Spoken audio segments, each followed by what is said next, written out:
Welcome student, my name is Mohammad Hasib Awan and you are watching my official YouTube channel। आज हम class 9th की KPK और federal board की physics के book को discuss करेंगे। आज चैप्टर नंबर 1 फिजिकल क्वांटिटी और मेजरमेंट की एक्सरसाइज के कंसेप्चुअल क्वेश्चंस करेंगे। तो अपनी वीडियो को class 9th physics unit number 1 physical quantities and measurement. Conceptual question में सबसे पहला क्वेश्चन नंबर 1 है how technology is shaped by physics.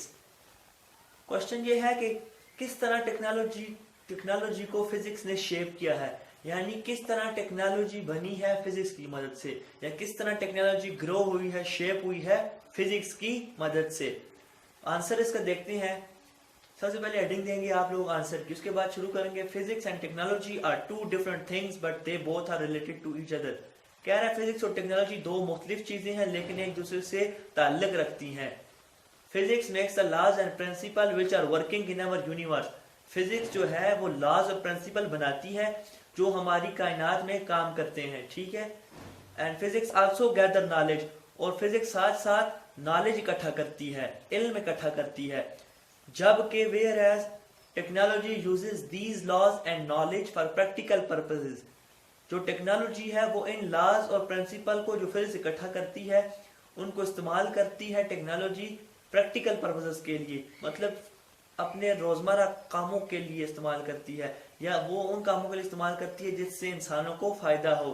कुछ उसकी मिसालें देखते हैं, उसके बाद आप हेडिंग देंगे एग्जाम्पल की। एग्जाम्पल क्या है, हमारे पास इंजन जो होता है गाड़ियों वगैरह का, ट्रक्स वगैरह का, या जो फ्रीजर है या जो रेफ्रिजरेटर है etcetera are developed after the study of thermodynamics.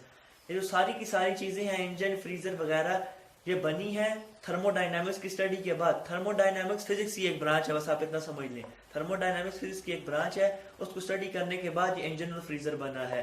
इसका मतलब फिजिक्स पढ़ने के बाद, फिजिक्स के लॉज, प्रिंसिपल, उसकी ब्रांचेस पढ़ने के बाद हमने टेक्नोलॉजी बनाई है इंजन, फ्रीजर वगैरह की। तो आगे कहता है physical phenomena is behind every technology. Physical phenomena जो है, जो फिजिक्स है, वो हर टेक्नोलॉजी के पीछे है। सो physics has a key role in progress of humankind. इसीलिए फिजिक्स एक बुनियादी रोल प्ले करती है इंसानों के लिए, इंसानों की क्वालिटी, इंसानों की जिंदगी की क्वालिटी को बेहतर बनाने के लिए, यानी इंसानों को बेहतर बनाने के लिए, बेहतर सहूलियात के लिए फिजिक्स जो है अहम रोल प्ले करती है। उसके बाद आप हेडिंग देंगे कंक्लूजन की, आप लिखेंगे due to the physical phenomena. इन फिजिकल फेनोमेना के बाद या इस इन फिजिकल फेनोमेना की वजह से जो हर एक टेक्नोलॉजी के पीछे होते हैं, behind each and every technology, हम ये कह सकते हैं technology is shaped by physics. कि हम ये कह सकते हैं कि टेक्नोलॉजी जो है, फिजिक्स जो है टेक्नोलॉजी को बनाती है या टेक्नोलॉजी को बढ़ने में मददगार साबित होती है। जब आप इस तरह क्वेश्चन को लिखेंगे तो आपको इंशाल्लाह बोर्ड में पूरे 4 आउट ऑफ 4 इस क्वेश्चन के मार्क्स मिलेंगे। क्वेश्चन नंबर 2 है physics and biology are considered different branches of science, how physics links with biology. Physics और बायोलॉजी दो डिफरेंट शाखें हैं साइंस की, किस तरह फिजिक्स रिलेट करती है बायोलॉजी से, ये देखते हैं। Both are different branches but are related. दोनों डिफरेंट ब्रांचेस हैं लेकिन एक दूसरे से ताल्लुक रखती हैं। Actually physics has many applications in field of biology. Physics की मुख्तलिफ एप्लीकेशन है बायोलॉजी की शाख में, या बायोलॉजी की फील्ड में फिजिक्स की मुख्तलिफ एप्लीकेशन है, मुख्तलिफ उसके यूजेस हैं जिसकी वजह से ये दोनों रिलेट करती हैं। अब देखते हैं कौन कौन सी एप्लीकेशन है, कुछ हमने डिस्कस की हैं। पहली एप्लीकेशन है physics explain heat, temperature, power, work efficiency associated with the human body on macroscopic level. कह रहा है कि फिजिक्स एक्सप्लेन करती है हीट, हरारत को, टेम्परेचर को, पावर को, वर्क को, एफिशिएंसी को, ये सारी की सारी चीजें, टेम्परेचर वगैरह, हीट वगैरह, ये इंसानी जिस्म के साथ ताल्लुक रखती हैं, ठीक है। तो फिजिक्स इनको एक्सप्लेन करती है बड़े लेवल पर, मैक्रोस्कोपिक लेवल पर फिजिक्स इन्हें एक्सप्लेन करती है। ये सारी की सारी चीजें जो एसोसिएट करती हैं इंसानी जिस्म के साथ। दूसरी इसकी एप्लीकेशन है physics observe and describe the properties of cell wall, cell membrane, nucleus etcetera on the microscopic level.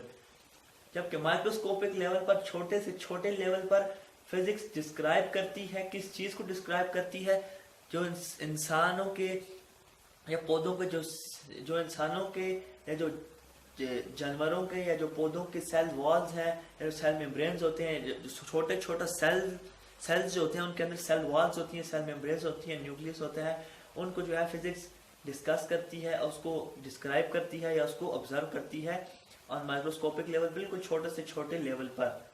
तीसरा एप्लीकेशन है physics involve in medical diagnosis. Physics है ये इन्वॉल्व होती है मेडिकल के शोबे में भी। जब कोई किसी बीमारी को मेडिकली डायग्नोज किया जाए, उसका इलाज किया जाए या उसे डायग्नोज किया जाए, मतलब उसका पता लगाया जाए, तो वहाँ भी फिजिक्स इन्वॉल्व होती है। मतलब हम एक्सरेज करते हैं पता लगवाने के लिए कि हड्डियाँ टूटी हैं या कौन सी हड्डी फ्रैक्चर हुई है वगैरह वगैरह। MRI कराते हैं, CT स्कैन वगैरह कराते हैं। तो ये सारी की सारी जो है फिजिक्स, इन सब प्रोसेस के पीछे फिजिक्स इन्वॉल्व होती है। चौथी एप्लीकेशन है physics also explain sensory phenomena. Physics जो है सेंसरी फेनोमेना को भी एक्सप्लेन करती है। सेंसरी फेनोमेना क्या होते हैं, मतलब जो हमारे सेंस ऑर्गन जो चीजें ऑब्जर्व करते हैं, जिस तरह आंख से देखते हैं, जुबान से टेस्ट करते हैं, कानों से सुनते हैं वगैरह वगैरह। तो कह रहा है हाउ आवर ईयर वर्क्स, किस तरह हमारे कान मदद करते हैं, किस तरह हमारे कान काम करते हैं, किस तरह हम सुनते हैं और किस तरह हमारी आंखें कलर को डिटेक्ट करती हैं। ये सारी की सारी चीजें देखिए बायोलॉजी में आती हैं। बायोलॉजी में पढ़ते हैं कान किस तरह काम करता है, आंख किस तरह देखती है। तो फिजिक्स भी इनको एक्सप्लेन करता है, किस तरह हम सुनते हैं, साउंड वेव्स आती हैं, किस तरह हमारी आई कलर को डिटेक्ट करती हैं, जिस तरह आंखों में लाइट रेज आती हैं तो रेटिना पे लगती हैं वगैरह वगैरह। बहुत बड़ा फेनोमेना होता है, लेकिन फिजिक्स एक्सप्लेन करती है सेंसरी फेनोमेना को। तो ये 4 एप्लीकेशन मैंने डिस्कस की हैं। बहुत सारी एप्लीकेशन है फिजिक्स की बायोलॉजी की फील्ड में। तो कंक्लूड हम ये करेंगे, कंक्लूजन की हेडिंग देंगे कि ये सारी की सारी एप्लीकेशन हमें ये शो करती हैं कि ये दो जो ब्रांचेज हैं फिजिक्स और बायोलॉजी, ये आपस में क्लोजली रिलेटेड हैं। ये दोनों आपस में लिंक करती हैं। क्वेश्चन नंबर 3 है why are measurements important. Measurement यानी नापना क्यों जरूरी है। सबसे पहले हेडिंग देंगे मेजरमेंट की। मेजरमेंट क्या होता है, the comparison of unknown quantity with some standard quantity called as measurement. किसी अननोन क्वांटिटी का तवाजन या कंपैरिजन किसी स्टैंडर्ड क्वांटिटी के साथ, किसी नॉन क्वांटिटी के साथ, उसे हम कहते हैं मेजरमेंट। जो स्टैंडर्ड क्वांटिटी हमारे पास होगी उसे हम कहते हैं unit, is called as unit. अब क्वेश्चन के अकॉर्डिंग देखते हैं इंपॉर्टेंस ऑफ मेजरमेंट। मेजरमेंट की क्या क्या इंपॉर्टेंस है, क्या क्या नेसेसरी है, क्या क्या जरूरियात हैं मेजरमेंट की, या मेजरमेंट क्यों जरूरी है। मेजरमेंट्स आर नेसेसरी, जरूरी हैं because they are an integral part of human race.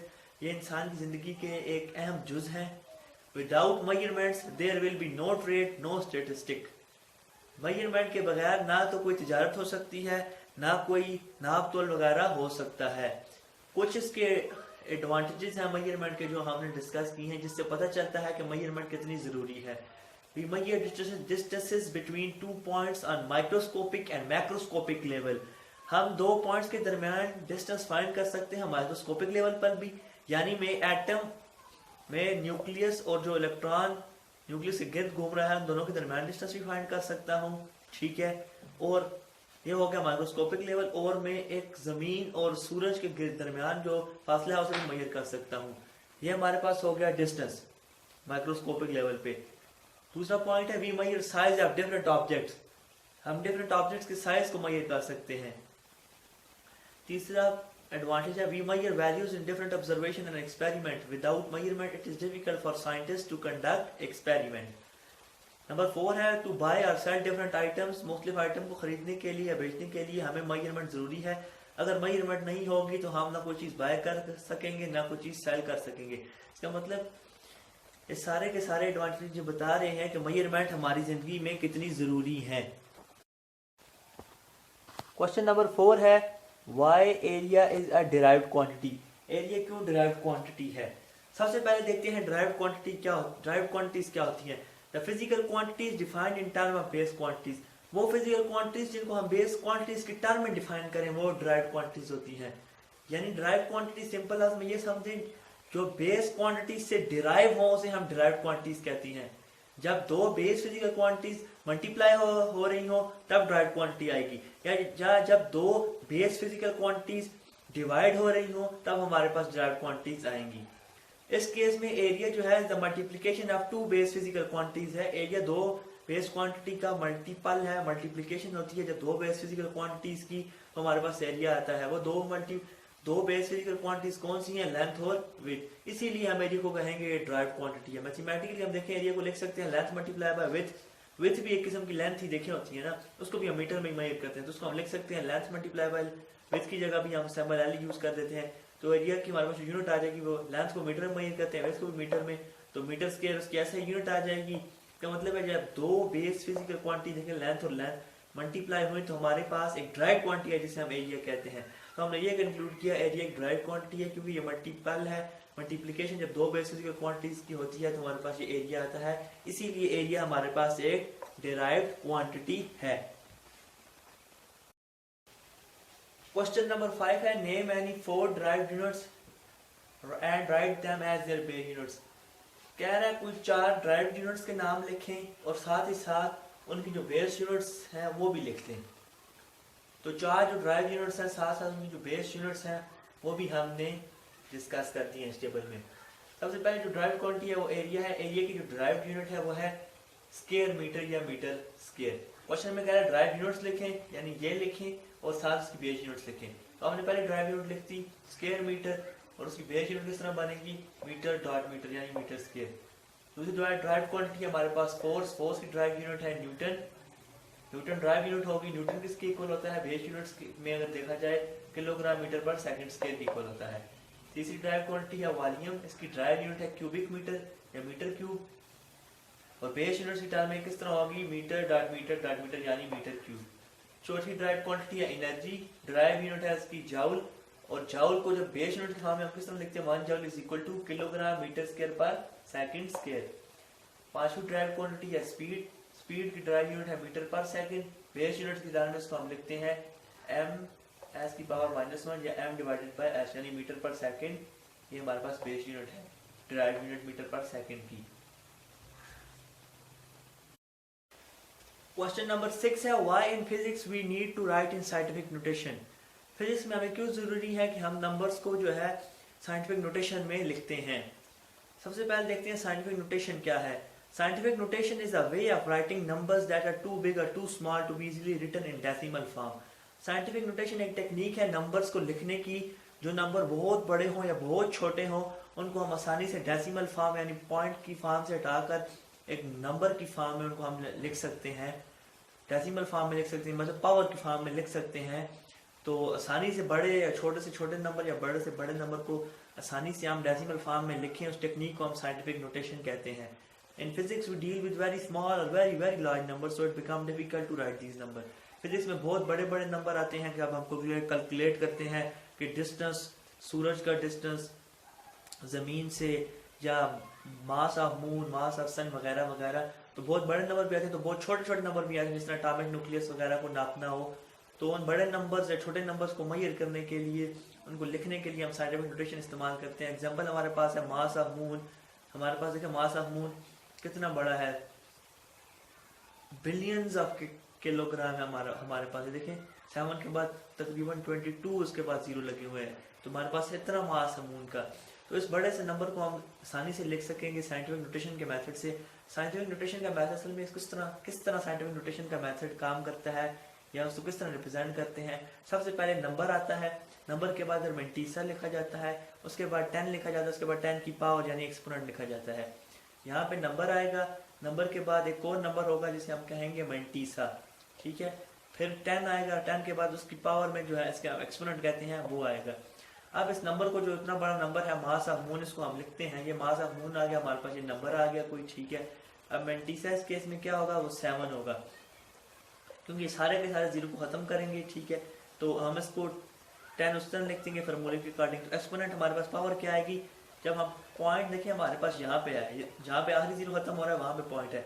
जब हम इस पॉइंट को 7 के बाद लेके आएंगे तो पॉइंट को हमने कितना मूव करवाया, पॉइंट को हमने 22 0 मूव करवाया, 1 2 3 यहाँ से लेकर यहाँ तक जब पॉइंट को मूव करवाया तो फिर हमारे पास 22 डिजिट हमने पॉइंट को मूव करवाया, तो हमारे पास 10 की पावर क्या आ जाएगी 22।